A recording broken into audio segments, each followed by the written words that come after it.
Hello, welcome. It's Paul from the ESPC, and today with me, my special guest, I've got Kimberly. Hello. So we're going to do this in two parts, aren't we, Kimberly? Let's say we have a quick look at the agenda. The first part of this, we're going to have a look and see what's happened in June in the property market, and then you're going to pose that question to me, aren't you, Kimberly? Is the property market seasonal? Discuss. So we'll have a chat about that, and then I'm going to get my own back, aren't I, Kimberly? Because I'm going to ask you questions about the Scottish Borders, and we got a little bit of help. We've got some insight from some of our ESPC member firms down there. Have given us a little lesser known locations that we can talk about as well. So yeah, should be a fun packed show, I think. So I'm sure you've got your list of questions, Kimberly. I am ready, prepared, and we're good to go. Perfect. So I guess the key question here is what's been happening in the market? What happened in June? Okay, yeah, it's a very good question. And I think the answer I'm going to give you will bring us nicely onto the next part of this about, what is the market doing and are we seeing seasonality? I think it's safe to say that June was still pretty good. Let's be clear about this, but it certainly was probably not as manic or as busy as the May month. I think there's key reasons for that. I think the key reason would be that, as the slide shows, people were probably thinking about the holidays. So what we did see, we saw a reduction in listings. So listings were down sort of 7% year on year. So less properties coming to market. But I do think there were a lot of people trying to get business wrapped up and concluded before the end of June because sales were up 10%. So listings down, sales up. And that makes common sense because if you're going to go away, you're probably thinking, well, there's no point listing my property, putting the board up, and then me go on holiday. So I think it's not unusual. And we were just having a debate off air, weren't we, Kimberly, just about where do we go from here? Because sort of pre-COVID, there was a slightly different market, really, about we saw seasonality and, well, we didn't see seasonality, and now we are. And where do we go from here? And I think these graphs probably illustrate it, don't they, really?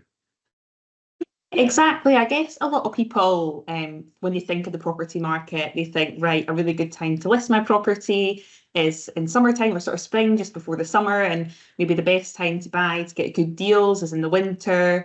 We always tell everyone, in terms of putting their property on the market, that there's no best time. Just go ahead and do it. Sometimes actually in the times where it is a little bit quieter, where people are perhaps waiting, maybe that is a really good time to actually go ahead. There's going to be less competition if you're putting your property up. So, Paul, in terms of the seasonal market, do you think we're seeing a seasonal market? How has it been sort of pre-pandemic versus post-pandemic? Good question. So I think firstly on the left-hand side there, we're looking at pre-pandemic sales. So that was 2018, 2019, seems a long time ago now, doesn't it? Seems like a lot happened in that time. And then on the right-hand side, we're looking at the years 2022 and 23, and there's a little dark bar there, which is this current year. Clearly, it's not complete, so therefore the bar isn't complete.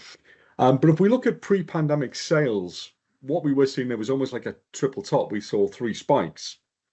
And certainly, I think since post-pandemic, we've not really seen those three spikes. We've generally seen things being pretty strong all along, but we haven't really seen those spikes really. But we are at a bit of an inflection point, I think, because so far this year we've already seen one spike, which almost mirrors what we saw pre-pandemic. So probably the inflection point. The big question is, are we going to see another two spikes, sort of August, October, between now and the end of the year, or are we going to see a similar trend to what we're seeing post-pandemic in the last couple of years, where we just see a little small crest and then things just sort of tail off? So it's a cliffhanger, Kimberly. We're not going to know for a month or two. It's a cliffhanger. Yes, we'll have to reconvene this conversation again in a few months' time. Absolutely, maybe. Yeah. Let's do some predictions again and see if we're right. I was going to say, I'm not so sure. I mean, Megan and I, when we're doing a podcast, and we're going to look back at what I said in January and see how accurate I was. I think it might even be December that we did it, and we'll just see how accurate I were in my predictions. I got some of them right. I didn't get the interest rate reductions right because we're still waiting. But I think I got a lot of the other things right. But we'll see. Back to this then. In terms of listings, I think probably it's indicative of the market, really. We have been plagued a little by a shortage of property coming to the market in the last couple of years. I think this year again is looking slightly different from previous years, where the last couple of months have been pretty good. But again, it's in the balance. We'll see where we go with listings. Interesting enough, another interesting statistic just about where we are. For sale stock on ESPC is up 30% year on year. So there's more choice. So back to your question about when's a good time to sell. It's an interesting one because there's more choice. So if you can secure a buyer, and the average speed of sale at the moment is still a mere 22 days, so high chance you can secure a buyer within a reasonable period of time. You've got a third more property to choose from than you would have had last year. So, if you're asking me that question, I'd say now's a great time to sell. And in some ways, you never know what the world's going to look like in 6 months' time. You've got certainty now because you know what sort of market you're in. There's uncertainty always when you're looking into the future. Who knows? So yeah, my advice would be do it now. So there's the answer.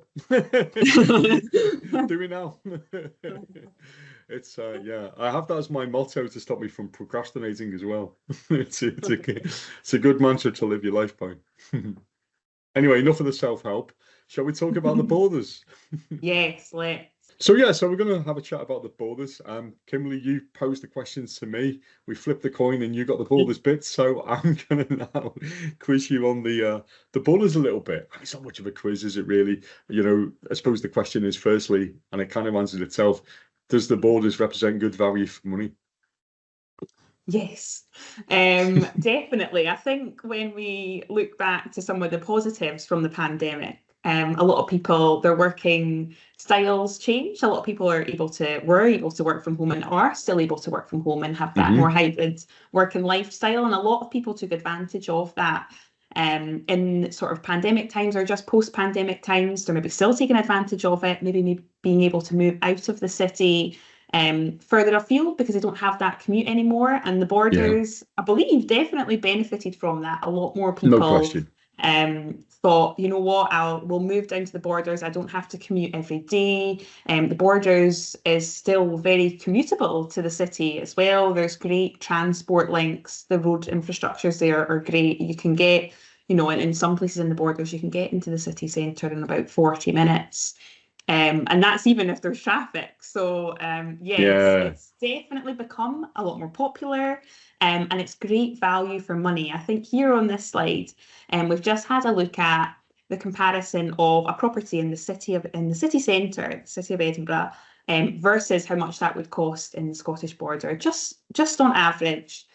Just to see what the comparison is here. So, for example, if we're looking at a one-bedroom flat in the city of Edinburgh, the average selling price is £193,600. But if we look at that in the Scottish Borders for a one-bedroom flat, you're looking at an average selling price of £67,200. So there's a big difference there in price. I mean, I suppose it depends where you go, isn't it? Because clearly there's bits of the borders where you're going to be 150, 200, and likewise there's one-bedroom flats in Edinburgh probably for under 150. Exactly. But when we talk about averages, it just shows you the gap, doesn't it? Exactly. And even when we look at something a lot bigger than a one-bedroom flat, a five-bedroom house, for example. Oh, yeah. You're looking in the city of Edinburgh at over £661,000 on average, but in the Scottish Borders, we've got an average of about £465,000. So a big difference. So as some people say, you might get more for your money. As you say, it really depends on where you're looking. There's obviously, like everywhere, there are slightly more expensive places, slightly more affordable places. It really depends on what people are looking for in terms of their lifestyle. But there is lots of affordable options in the Scottish Borders and some stunning houses down there as well. I think you're right. We do feature some of those on Instagram, don't we? And yes. within the magazine. And I think probably if we were doing the average size of your gardens as well, I think you'd probably find that the Borders has a slightly larger size garden. I mean, I was looking the other day, I idle 5 minutes on the ESPC me lunch hour. Some beauties down there. Absolutely. I see a lot myself and I'm like, maybe I could move to the Borders. Maybe that's an option. But yes. Okay. Shall we look at the most affordable areas then? So this is based on the ESPC data, isn't it? On the average sales price. And we've picked the three sort of if you like, the most affordable areas that there. And again, when we talk about afford, we recognise it's a challenge for many to get on the ladder. So we're not saying that glibly, but certainly in terms of location and price, these are the three that we picked out, weren't they? Exactly. So we have Selkirk, Hawick, and Galashiels, all really great areas, great transport options, good commuting options into the city of Edinburgh as well. As you mentioned there, Paul, there are a lot of other options in a lot of other areas as well. There are lots of lovely coastal areas. There are some maybe smaller, more villagey type areas as well. So there's a lot on offer there. These were just three that we pulled out. But certainly if you go on to our website on ESPC.com, you can look at this in much more granular detail if there's specific areas in the borders that you're looking at, or you want to see a wider range of more affordable areas in the Scottish borders as well. I think so. And certainly if I was to move to the borders, I'd probably be inclined to spend a day or two just because it's a big area. Megan and I will know from when we did our podcast on it. We went to Peebles and we went somewhere else, and just the time it took. And I think, really exploring these areas. Yeah, I was given the tips of Eyemouth, should, again, great value for money, Coldstream. And then you've got the really nice places like Jedburgh as well that shouldn't be discounted there, just off the A68. I think Galashiels, because of the train, actually a long way for the tram to go. The train line straight into Edinburgh now. I think that's made a difference, isn't it? It's certainly opened it up. Absolutely, and I go down to the borders quite a lot, and I do find all the little villages and towns that I go to, there's always a really nice vibe in them. They've always got lovely small businesses in lots of the different places as well. So as you say, definitely, if you're thinking of moving to the borders and you haven't spent a huge amount of time there, go and have a good explore, because there's so many great options down there. Yeah, and I think, again, a bit of a plug for our ESPC member firms there. I'm sure they'd be delighted to wax lyrical, as they did yesterday to me, about the areas and the pros and cons and the amenities and the supermarkets that you might find in some of the towns and villages, really. Shall we look at the most affordable? Is that a new thing we're doing now? The most affordable? Can we? I like that. Maybe this will be a new social feature.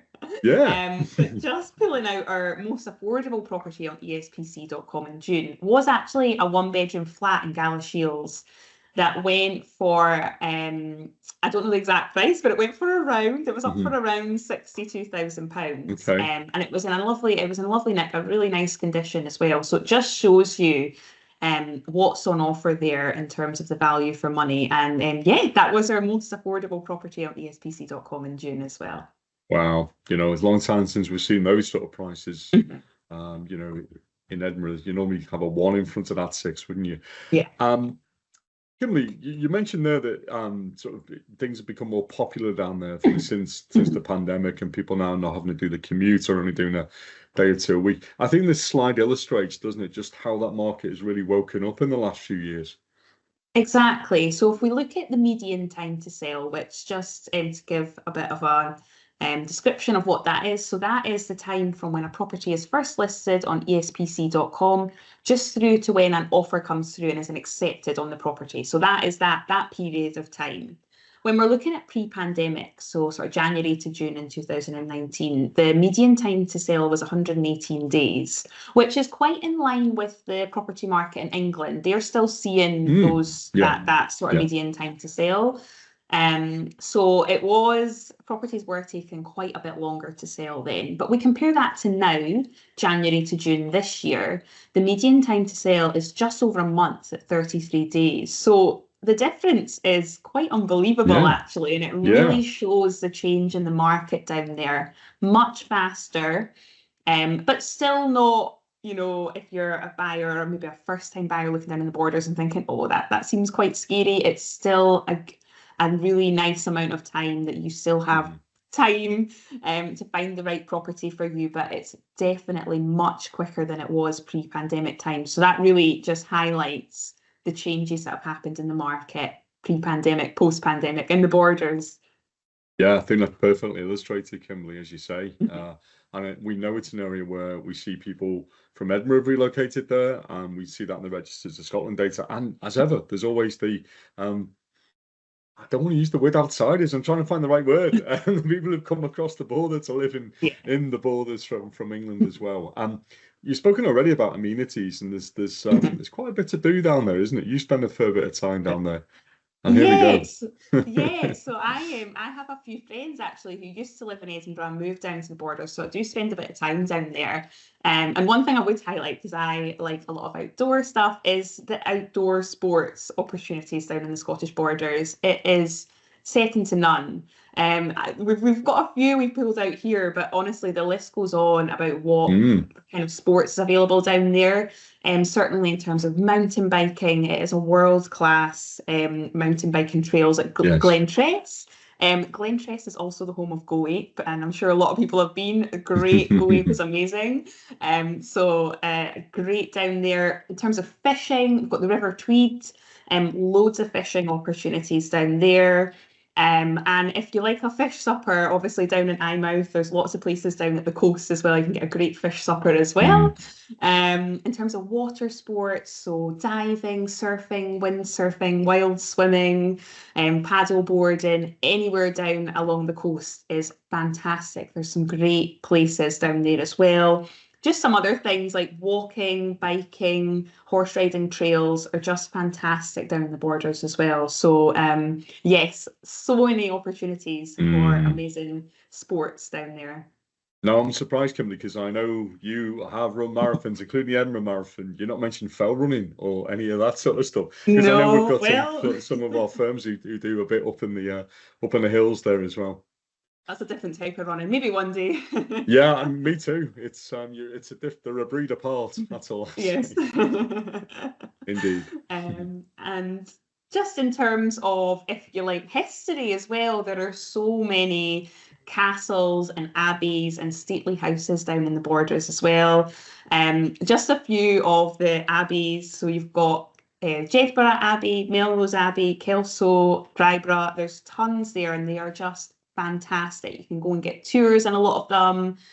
They're just stunning to see. In terms of castles, there are tons of castles as well. Shout out to Floors Castle. I do love a trip in the summer down to Floors Castle. Lots to do there. A great day out, a great family day out. And I know they do lots of concerts and outdoor concerts in the summer there as well, which is fantastic. And just schools as well. The Borders is a great place for families, for bringing up kids and kids of all ages. Just in terms of schools, high schools and primary schools, they've got some really high-performing schools down there as well. So definitely, if that's something that you're interested in, school catchment areas, just a shout out on our website, we do have the school catchment area search functionality. So if there is a specific school that you're maybe looking at for your children in the Scottish Borders, you can put that into our catchment search and find properties in that area as well. So definitely worth a look. Absolutely. And as I say, if it's an area you're considering or you haven't considered to date and you are now, spend some time down there and go to the castle as well, as you say. Okay, I think that's us in terms of the Borders, is it, Kimberly? I think you've done your pitch. I think so, yes. So if there's anything you take out of this, just at least go for a lovely trip down to the Borders. We're in the summer, it's a great time to go, but any time of year is a great time to go. So shout out to the Scottish Borders. Indeed, absolutely. And clearly there are other locations available as well, and we will cover some of those in future episodes, but we thought it was quite a nice one to just share a little bit of insight into what we saw data-wise concerning the Borders there. Speaking of data and all things information, if you want more insights into the property market, people can go to our website, have a look under the news section. You'll find the ESPC house price report for June, which we touched upon today. And there's also, I think it's really interesting, this one, our market research that we did concerning sort of the green market and energy efficiency, and probably just lack of awareness really about generally how things are going to change in this area. And again, it's a topic for another day, but I think again the research is probably worth a read. I think it illustrates some good points, and the Scottish Government's certainly got work to do to educate the populace just about some of the changes that we're all going to see in the next 10, 15, 20 years in terms of energy efficiency. Okay, well, all that remains for me to say is firstly, thank you, Kimberly, for joining me today. I've enjoyed that. It's a good session. Good. We covered a lot of ground there. And hopefully those listening at home or watching at home have enjoyed it as well. So yeah, join us next month for more Digest from ESPC. But until then, thanks for watching. Speak to you soon. Take care. Bye-bye.